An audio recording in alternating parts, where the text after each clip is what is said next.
Hey everybody, how's it going? I'm Mike Little. I'm the executive director of the Coast Guard Chief Warrant and Warrant Officers Association, as well as the chairman and director of the Sea Service Family Foundation.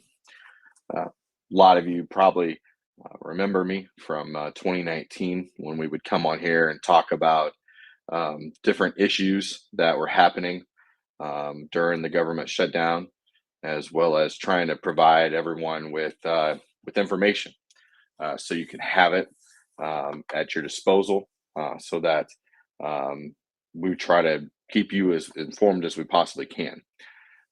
We're going to do that again during this shutdown, starting with this video, where we're going to talk about issues that are happening.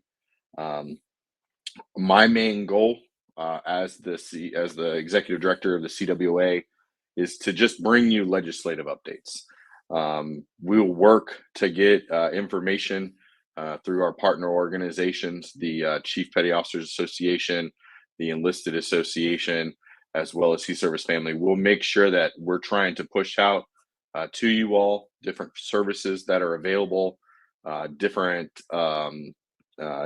resources that you can find, and try to make sure that we can help you the best we can. So, um, with that being said, I know all of you have the looming question of will there be a government shutdown come midnight Saturday?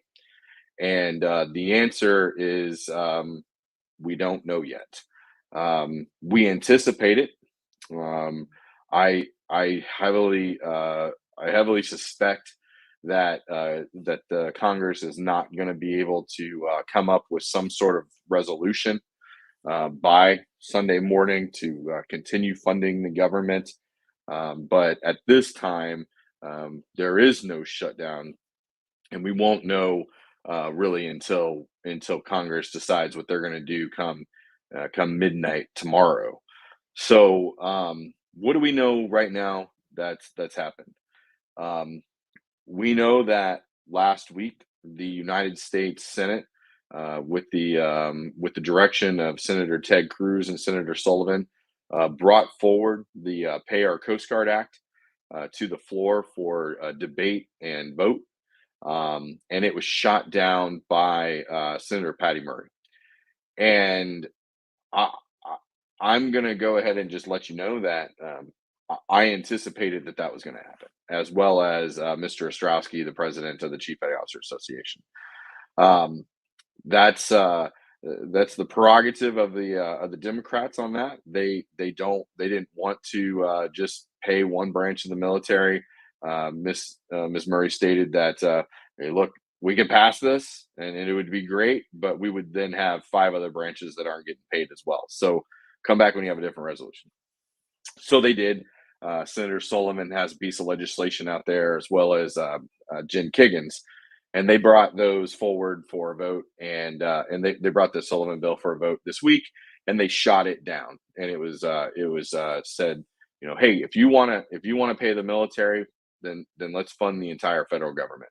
And that's pretty much what we have to look forward to right now until there is no budget for the government. So anything that what I've been telling my members at CWA is anything right now that's brought to the floor for a vote that's anything short of funding the entire federal government is completely just going to be shot down. Um, and I understand frustration and everything in that. And I'll tell you that our organizations are continuing to push to pass those legislation. I was on the phone today with Congresswoman Kiggins' office. I was also on the phone today with um, Senator McConnell's office, where we talked about um, basically the same thing. Like, if the Democrats want to open up the government, then they'll pass this legislation. If the Republicans want to pay the military, they'll pass this legislation. But that's all that we're getting from them. So when does the dynamic change? And that's a lot of questions that have been coming to myself and to the other organizations.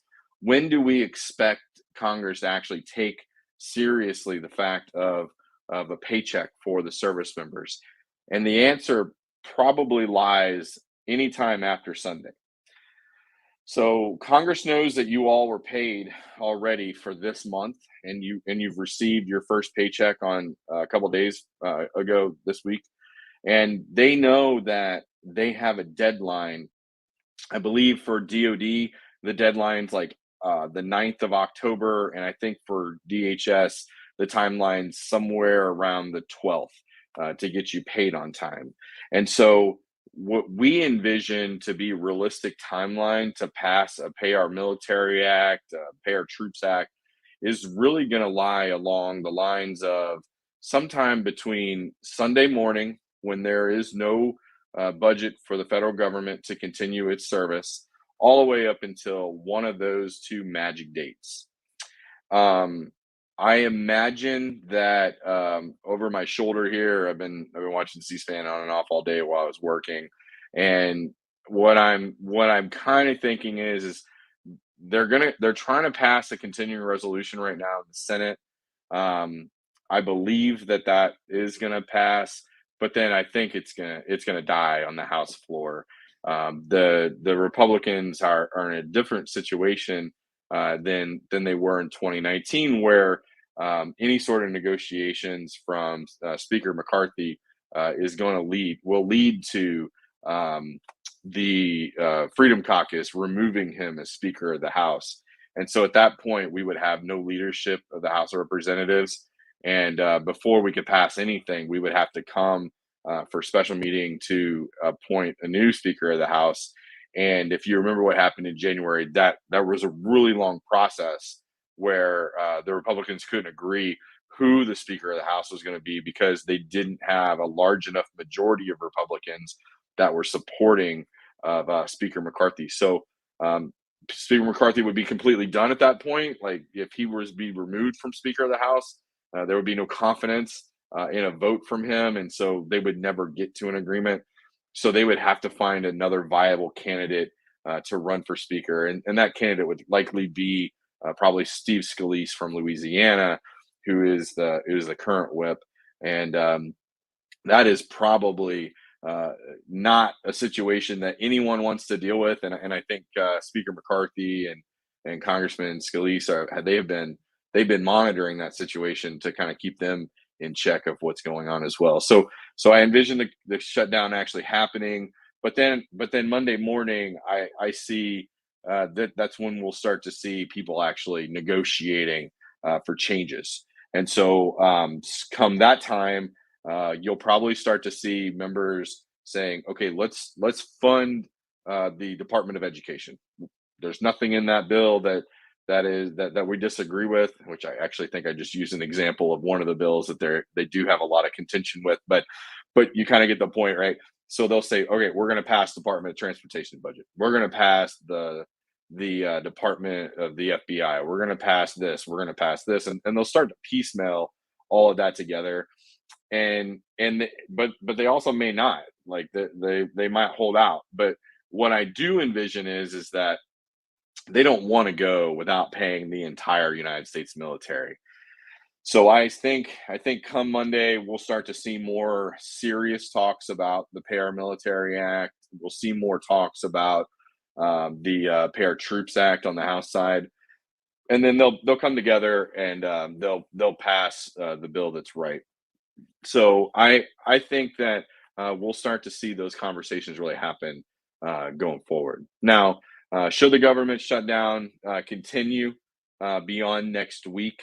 I've already been in talks with John Ostrowski over at the Chief Petty Officers Association, and I believe in about in the second week of this, the two of us plan to go to DC and really start lobbying in person on the Hill together. And we'll probably try to bring people with us again, like we did in 2019, where we'll have people distribute letters and kind of tell their stories about why it's imperative that they get paid, that you all get paid again on the 15th, because the Coast Guard is the only one that can go tell those stories about what it was like and what you all went through. So we definitely want to make sure that we're doing that. But we think if we try to go to the Hill like too early, it will just kind of get lost in the in the fodder. So really, the goal would be the week after to try to like head to DC and start to push those legislative initiatives. Um, big difference for this shutdown compared to the last one.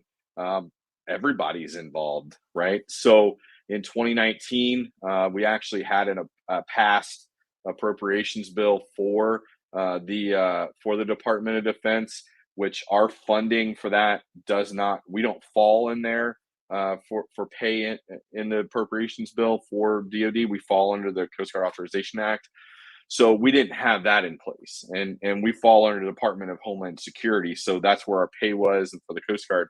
So this time, they have the entire Department of Defense that's being crippled by this. So the members of Congress really are going to have a lot of pressure on them, because now it's not 44,000 people that they're harming; it's million or more, right? And so what we're looking at is we're also looking at the defense industry that's also being crippled by this. So you're seeing, Bollinger Shipyard can no longer make icebreakers or national security cutters.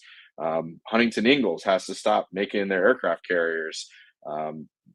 Electric Boat is now going to have to stop making their submarines, and you got tank manufacturers in Kentucky, and all of these things that really are funding what's happening, livelihoods in these cities across our country. Now they're being crippled because of this issue, and that's the one thing members of Congress don't want. So if you can think about Senator King up in Maine, the last thing he wants is for Bath, Maine, to stop making destroyers and submarines. Like that is just not an option that's on the table for him.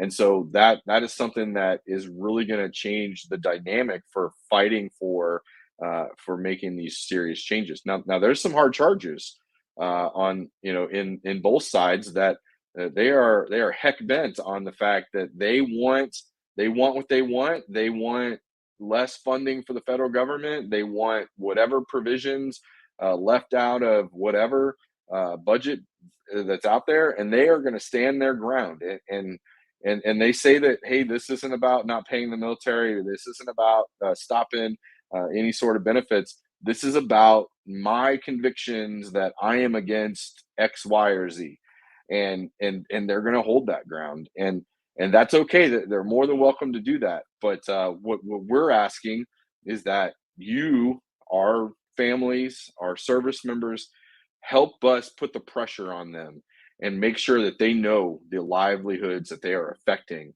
by taking on these topics and these issues. Um, it's going to take all of us. This time, I don't have. I work for the Chief Warrant Officer Association, so I no longer have a letter writing program to share with everybody. So what we're doing is we're sharing the American Legion's letter writing campaign program. So that went out to my membership. It'll be shared on the Facebook pages here in the next few days, and that's something that we are fully supporting, is the American Legion's ability to fund that. So we do appreciate the American Legion allowing us to share those things. But I'm gonna tell you, just like I told you in 2019, those letters mean a lot whenever they go to Congress. If you get an opportunity, go to congress.gov and find all of your members of Congress and representatives and contact their offices and make sure that they know the impact that you're on. Um, we're asking that none of our members, none of the CPOA members or anyone do direct communications with the members of Congress via your Coast Guard email. We want you to completely do that on your own personal phone, on your own personal email addresses, and refrain from getting involved. You are more than welcome to engage as a member of our organizations, but you do have certain rules and regulations that can be held against you. We also want to remind our members that getting involved in the conversations on social media, doing lives in uniform, definitely will get you can get you in trouble. So you want to refrain from that. But we're here. I know I'm not I don't come on here all the time. Maybe I should have been on here after the shutdown happened to stay in communication with everyone. But really, Sea Service Family Foundation is kind of set up to help in a need of crisis like this, and there hasn't really been much of a need to fight for much else. And also, I'm at the Chief Warrant Officers Association now, so my job now in 2023 is a lot different than it was in 2019. But we're still all in this to fight together, and I'm here to fight for you. I'm here to fight for all of you, everyone that I work with, the national commander of the national president of the Chief Warrant Officers Association. Uh, we are absolutely on board to help. So Chris Westerdahl is a great advocate for you all. John Ostrowski, Senior Chief Retired over at the Chief Petty Officer Association. Randy Reed, the Executive Director at CPOA. Tammy Bogart, the National President at CGEA. We're all in this together. We're in this for you. We're in this with you, and we're going to do everything that we can. Um, Financially, you know, we are 100% deferring all of that over to the Coast Guard Mutual Assistance for the Coast Guard. I would advise you to, if you're in the other branches, to reach out to your relief societies that are out there. But we are definitely we're definitely following all those things. So as questions come on, I'll answer them. I plan on staying on here about 30 minutes, so I think I got about 15 minutes left. But I just want to highlight, here's a question from Casey Lawrence, who was national president of the Coast Guard Enlisted Association during the last government shutdown. Very good friend and very good advocate for all of you. But she wanted to remind everyone that there will be a CR vote coming up tomorrow morning, and if there's any insight on the success of that. And honestly, what I said a minute ago was like, I don't have any. I don't have an insider ball on what that's going to look like, because it's been different conversations that we've had with different offices. I've talked to 75 offices of the House and the Senate in the last week, and it's a different world that we live in today than what we lived in 2019. So as I get information, I will continue to share it with everyone, and make sure that you have the best insight and information to have. But as far as I know, whenever C-SPAN went off air a little while ago, there was no intention of knowing what they were going to vote on tomorrow. I mean, they are going to vote on this tomorrow, but we just don't know where the votes align at. Um, are there questions that any of you all have? Um, I know this is a rough time for all of us, because in 2019 we thought this was never going to happen again.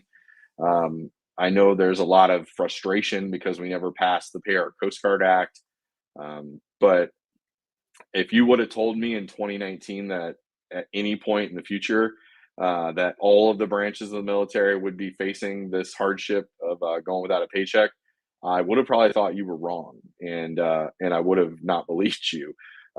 But unfortunately, I believe that this is something that is continually going to happen for the military, and it's a shame, because it shouldn't be this way.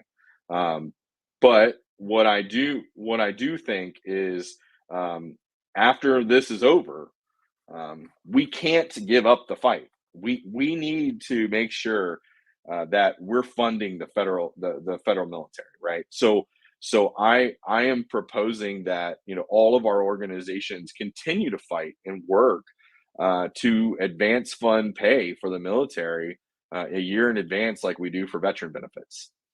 It's something that's not unrealistic. We do it for the VA, mandatory spending. We pay Congress during the government shutdown. These fools who can't figure it out, like, they're going to get a paycheck, and we're not, and that's ridiculous to me. But I think that one of the legislative priorities that all of our organizations need to have as we go forward is really, we need to continue to fight for a continued pay for all of us. So I plan to be working with Randy and John to continue to fight for that. And I think, now that we'll go a period where the pay of the military is in question, I'm hoping that we can get the other branches on board. American Legion never thought they would have to fight for this. American Legion thought that this was a priority that was just like a no-brainer. And I'm glad that they were paying attention. I'm glad that these organizations really took seriously the impact that was had on our men and women of the Coast Guard. So again, if you have questions, throw them in the chat. They pop up on my screen here, so I can check them out. But pretty much, like I said, we're having a government shutdown. It's happening. News flash.